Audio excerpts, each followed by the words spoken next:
Hola, somos el equipo 6 y el equipo está conformado por Mauricio Camarena, Mauricio Reyes, Efraín Martínez, Ernesto Enrique Urrea, José Alberto Leal y yo, Miranda Rodríguez. Hoy presentaremos nuestro video final integrado sobre la situación problema derrame de un ducto de Pemex, evento que ocurrió en Cadereyta, Nuevo León y tuvo un gran impacto en el medio ambiente. Algunos de los compuestos involucrados en el derrame de petróleo sobre un cuerpo de agua son componentes del petróleo, metano, eteno, butano, hexano, benceno y octano, y los componentes del río, pues es el agua. Ahora clasificaremos los compuestos en polares y no polares. Primeramente podremos observar que los hidrocarburos presentes en el petróleo son sustancias no polares. ¿Pero esto por qué razón? Bueno, sus diferencias de electronegatividad son inferiores a 0.4, tal como podemos observar en las uniones entre carbono e hidrógeno, donde sus diferencias equivalen a 0.3. Seguido a esto, si prestamos atención a la geometría molecular de cada uno de estos compuestos, podemos observar que sus átomos terminales son iguales. Estos poseen fuerzas en sentidos contrarios de igual magnitud y generando una resultante igual a 0.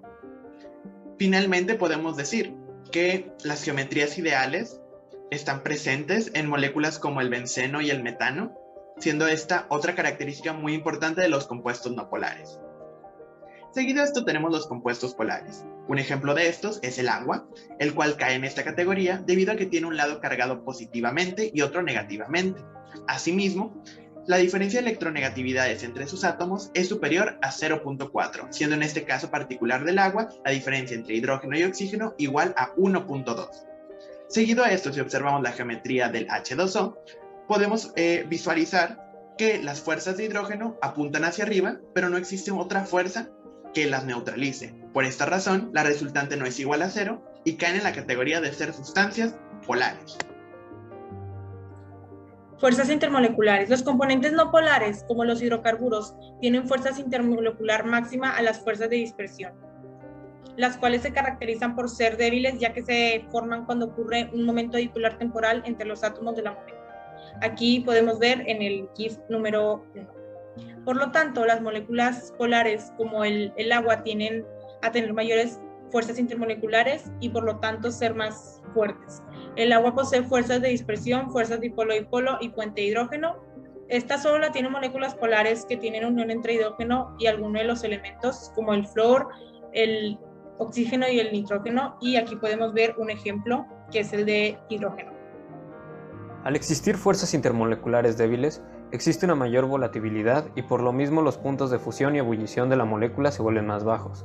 Cabe destacar que los puntos de fusión y ebullición pueden acrecentarse ante la presencia de una masa molar mayor, siendo la razón por la que las moléculas de octano poseen puntos de ebullición más altos que las de metano, a pesar de que ambos solo tienen fuerzas intermoleculares de dispersión, como podemos ver en las tablas adjuntas.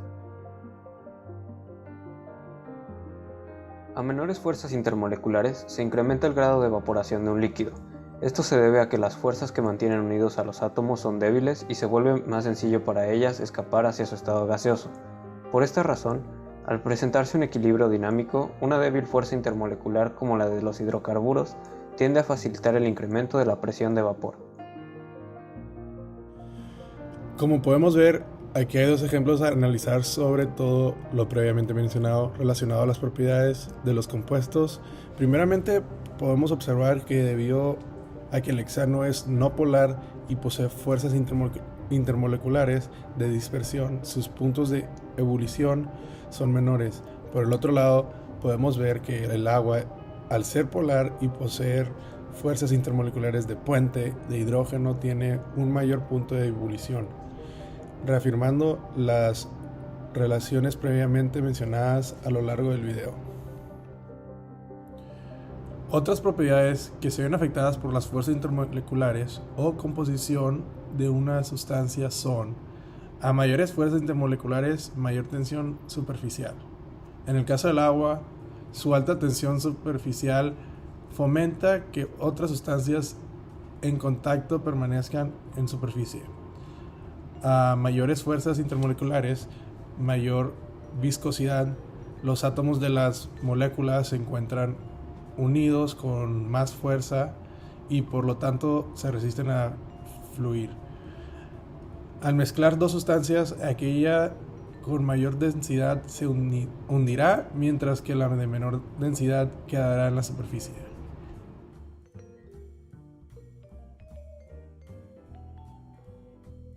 ¿Se genera una disolución entre los hidrocarburos y el agua? Al existir un derrame de hidrocarburos, se genera una capa hidrofóbica de petróleo en la superficie del cuerpo de agua, algo similar a lo que sucede con el aceite en este GIF que podemos ver en pantalla. Esto demuestra que las sustancias permanecen separadas y por lo tanto no se genera una disolución. Existen varias razones por las que sucede esto. La primera es debido a la diferencia de densidades. Sustancias con mayores densidades, como el agua, se hunden, mientras que aquellas con una menor densidad, como lo son los hidrocarburos, quedan por encima. La segunda razón es la diferencia de polaridad. En la naturaleza, dos sustancias solo pueden disolverse si ambas poseen la misma polaridad. En este caso, el agua es polar y los hidrocarburos son apolares. La tercera razón es la diferencia de fuerzas intermoleculares. Para generar una disolución se necesita que las interacciones entre el solvente y el soluto sean iguales o más fuertes que las interacciones entre moléculas iguales. Cuando existe una gran diferencia entre las fuerzas intermoleculares de dos sustancias, estas no llegan a interactuar fuertemente, por lo tanto no se genera una disolución. En este caso, el agua, al tener fuentes de hidrógeno que son muy fuertes, sus moléculas solo interactúan pobremente con las fuerzas de dispersión del petróleo, llegando a generar como máximo fuerzas de dispersión al estar en contacto, que son sumamente débiles. Bueno, pues como ya sabemos, los hidrocarburos presentes en el petróleo pueden llegar a ser altamente tóxicos para los seres vivos, ya que al inhalarlos, consumirlos o simplemente tener contacto con la piel o alguna superficie de la tierra, esto genera grandes impactos. Por ejemplo, numerosas enfermedades, tales como problemas respiratorios como la neumonía. Su consumo directo o indirecto provoca irritación estomacal, vómitos y el desarrollo de cianosis.